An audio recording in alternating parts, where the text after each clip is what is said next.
Peterborough.com. My name is Phil Smith, and this is Late Night Highlight, the show that looks at the top 3 most popular videos on local at Peterborough.com.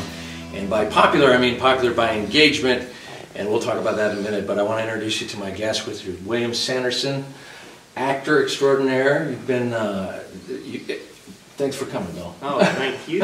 Thank you for all the help you gave us over the years, starting in LA and continuing. If you haven't recognized Bill by now, you would recognize him from movies like Blade Runner, Coal Miner's Daughter, recently on the TV series Deadwood, True Blood.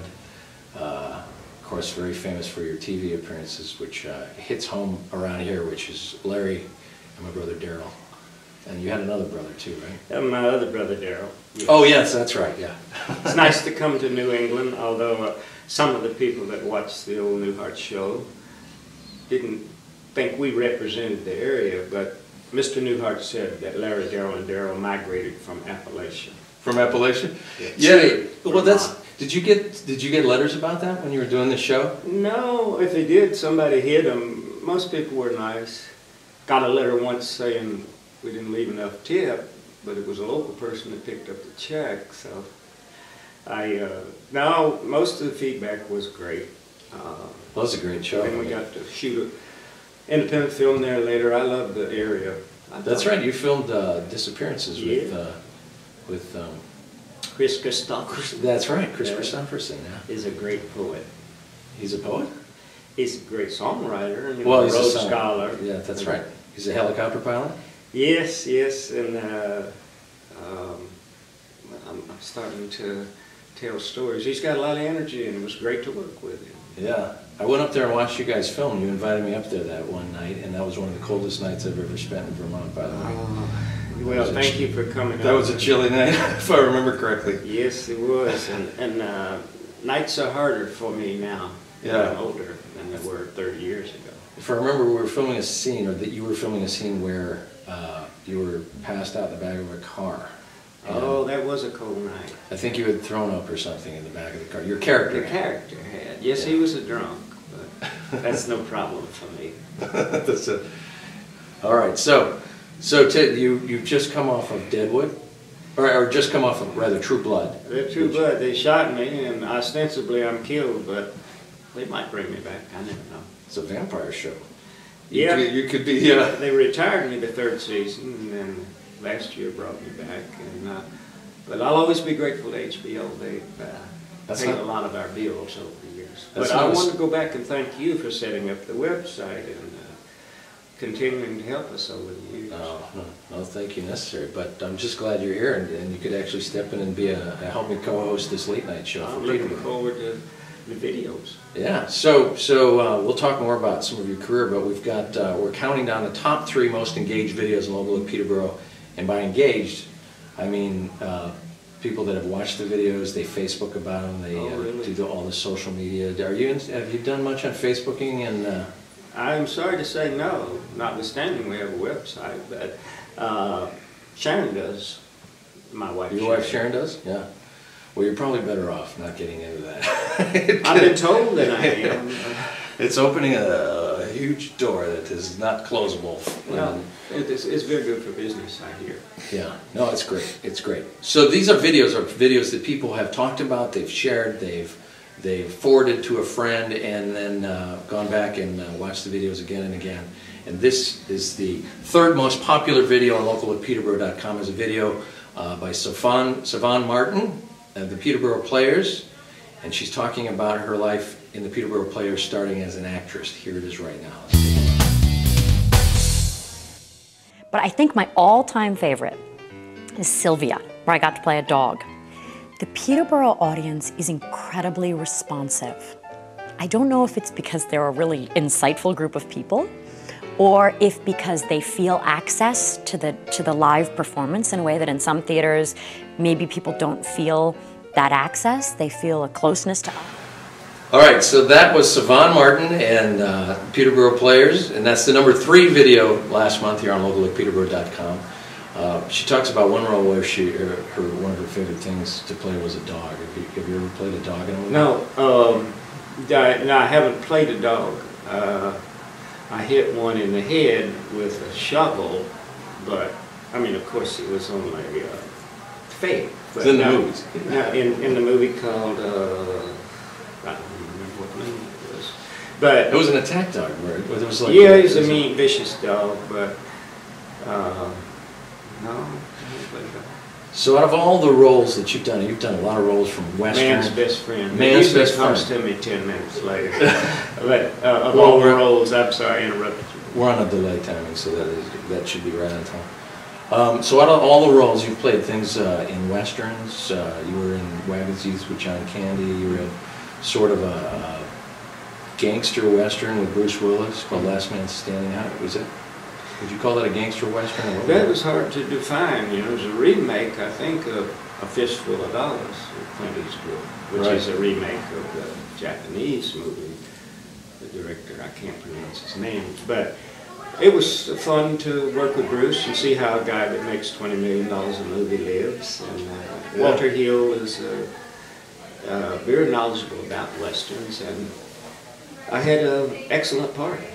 Yeah. I looked through, this one there till later, I looked through a TV guide or something looking for residuals when it plays down there on cable, and so I'm happy that it's still around. It's still going, yeah.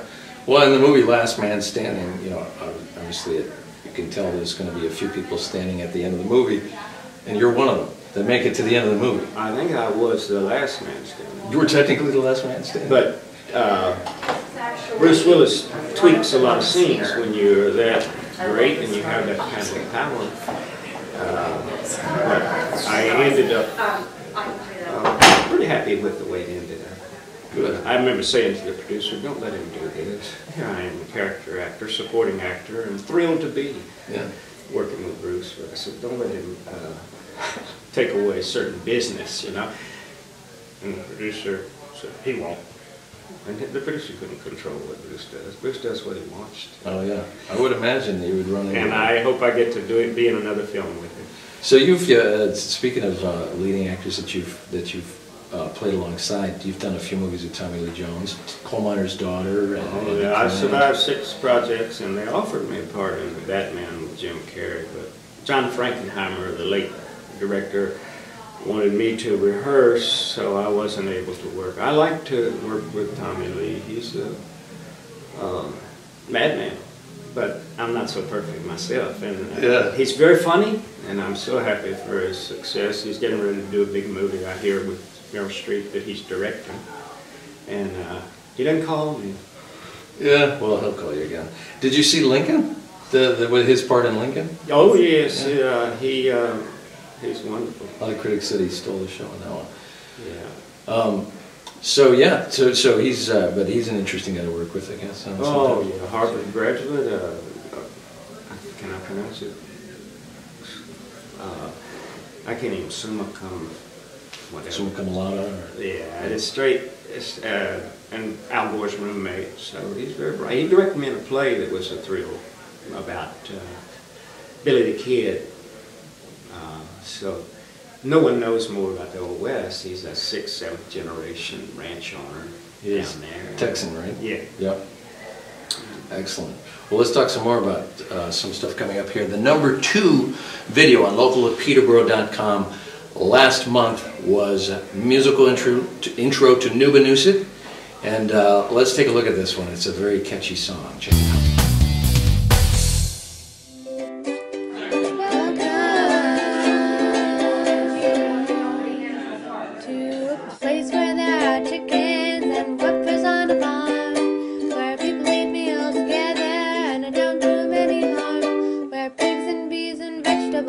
Live in harmony, where dancing and walking and playing music is found abundantly.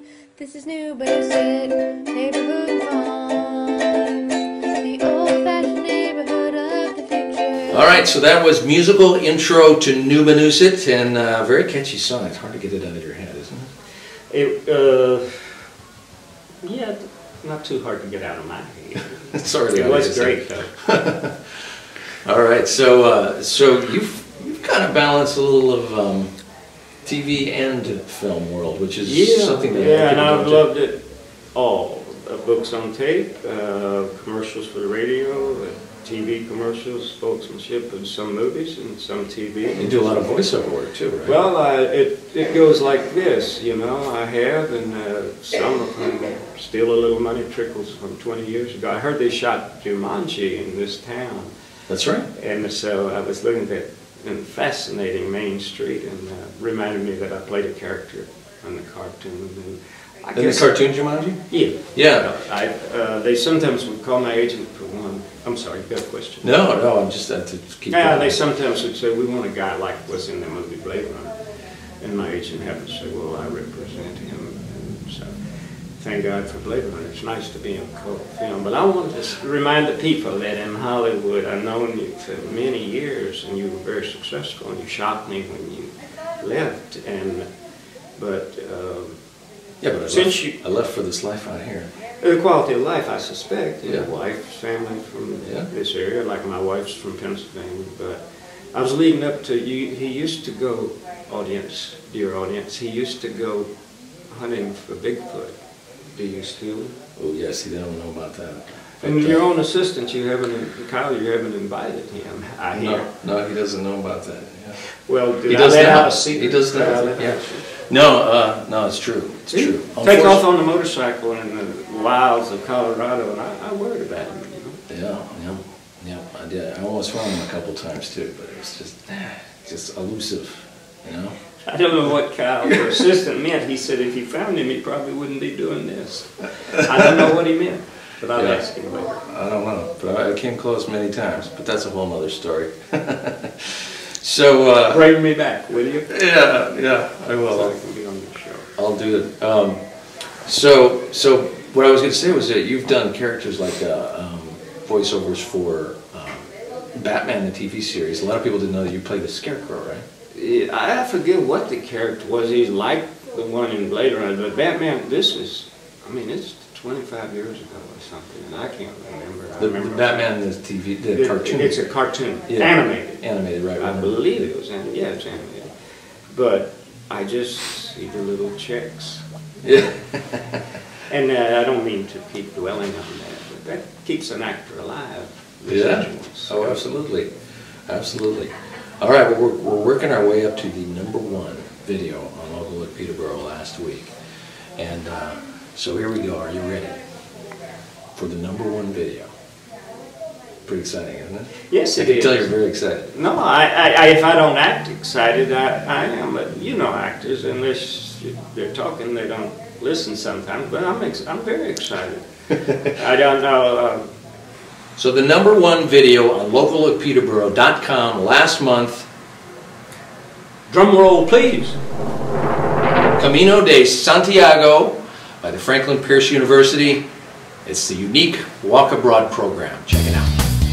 I really liked how simple life was when you're on the Camino, and how the only thing you really had to worry about was getting from point A to point B, and you had all the time in the world to do it. But walking in the Camino de Santiago made me feel free. I really learned that I liked not having a lot of things. I liked only having a backpack and only worrying about that one thing, and I just think that you really notice the value of life, and then when you step back into the real world, there's more like, oh, you have to have these clothes and shoes and this stuff, and it's just extra. All right, there you have it, the #1 video from last month by Franklin Pierce University. And we'll check in next month. We'll see what the latest videos are for next month. But we're broadcasting live at the Monadnock International Film Festival. That's where we're doing the show. And my guest is William Sanderson. William Sanderson is from Blade Runner, Newhart, Deadwood, True Blood. It's just hundreds of movies. Have you ever counted how many you've been in, movies and shows? No, I haven't. It's a lot. I used to. When I was younger, you were trying to average 2 features a year, and then you get more into television as I get older. A lot of people do. You have a fascinating life because you have a law. You studied law originally, correct? I got a law degree. I never took the bar exam. I went straight to New York to do theater. But and thank goodness. The life took a wrong turn, somebody said after law school. But I have some friends that are lawyers. Did you play football with Elvis once or something? Yeah, a number of times. He didn't know me, but that Sharon, my wife, said, don't tell people, little lad, because they'll know how old you are. But yeah, I had the pleasure of seeing him play the piano in his house, and 3 different songs. Don't Be Cruel, Blueberry Hill, and one other. But I was a stalker, basically. You were stalking Elvis? Yeah, I'd hang around the gate. I'd sneak in the movies that he rented for his friends in the amusement park at night. It wasn't all that strict if you dropped the right name and everything, but he was the highest paid entertainer in the world. I started following him in 5th or 6th grade. Yeah. So it was a fun time to be in Memphis. You got incredible music background, you know, oh, yeah. Sun Records, Stax Records. Oh yeah, it must have been incredible. So there's been points in your career where interesting things have happened, where it's just you've been in an interesting place, not necessarily good in the sense that, like, I'm thinking of, for example, you were on set when John Candy passed away in Wagons East. Oh yeah, we lost a great comedian when that. Yeah, the agent told me, I don't want you to go to Mexico and do this movie. It's pilot season, and I said, I want to work with John Candy, you know, and I did. And it was, sadly, he passed away, and they finished the film. He only had 1 or 2 shots left with his double, but God bless him, and I got to meet him, and he was gracious when I met him. Yeah. And so you were shooting in Mexico? Was it? Yeah, Durango, where John Wayne used to make all these westerns. Yeah. I'm told he went there because none of the wives would go down there. But my wife stayed 11 weeks. Either she really cared about me or she didn't trust me. Mexico was great, though. That, you know, when I came back, the agent was right, because I had to sell the house. You didn't make a lot of money on that movie, but I had fun. We could practice speaking Spanish, and I love traveling. It's not always about the money. I'm getting ready to start one that's not about the money. Yeah, well, there you go. So you were. When you've worked in a lot of different directors, a lot of different ways. One of, I know you've talked about working with David Milch, who had an interesting way of doing things. I mean, it was pretty much writing the script about 2 seconds. Oh, yeah. Until you got on the air. Thank you for mentioning. David taught English literature at Yale, and whereas Shakespeare might invert twice, I think he might invert the line 3 times, but David put me in every show on Deadwood, and there were only 2 actors that got to be in every show. I think Ian McShane and myself. So, yeah, David was great. He turned my character into a buffoon, but as I said earlier, that's not a problem for me either. But me, I think we're in Ken Burns, the legendary Ken Burns' home, and I want to thank him for hiring me. That's right. You did some voiceovers for Ken Burns. Yeah, I got very excited. He said, Meryl Streep and William Sanderson, and you'll go in there, and I thought I was going to be in the booth. You know?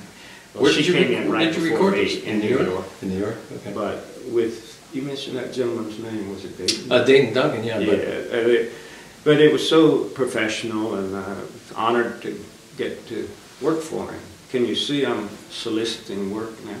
Yeah, so, well, you know, yeah. Thank you for the job, Ken, and I got the money. So you're appearing excellent, the Chuck Cash, which is always good in this business, right? Yeah, well, not a lot of money, but I just need constant money. I don't need a lot of money. I remember once I came by your house. I have to tell this story. I came by your house when you were living out in, I don't know, you were close to Beverly Hills. That's all I remember. And you had 2 dogs. You had 2 dogs. And then your 2 dogs were laying on your couch, and they were both laying their heads pointing in one direction. I said, "What are they looking at?" And you said, "They're looking at the phone, and they're waiting for the agent to call." So well, that's the life of an actor, isn't it? We lie around out there and do just that. But thanks to my beautiful wife Sharon, who's from Pennsylvania, as I said, she has great priorities, as you do, and her family comes first. So I've been able to come back here 8, 9 years in a row to our house in Harrisburg, Pennsylvania. Well, it's great that you could stop by, and I really appreciate coming on and being a guest here. Thank you. And let's go enjoy the Manana International Film Festival. All right, but Bigfoot. Bigfoot. If you find Bigfoot, I want to come back and talk about it. All right. I'm not sure I want to hunt for Bigfoot. We'll come back and talk about it. All right. To be continued. How's that for a cliffhanger, huh? Thank you for having me. Thank you. All right. Thank you for putting up with me.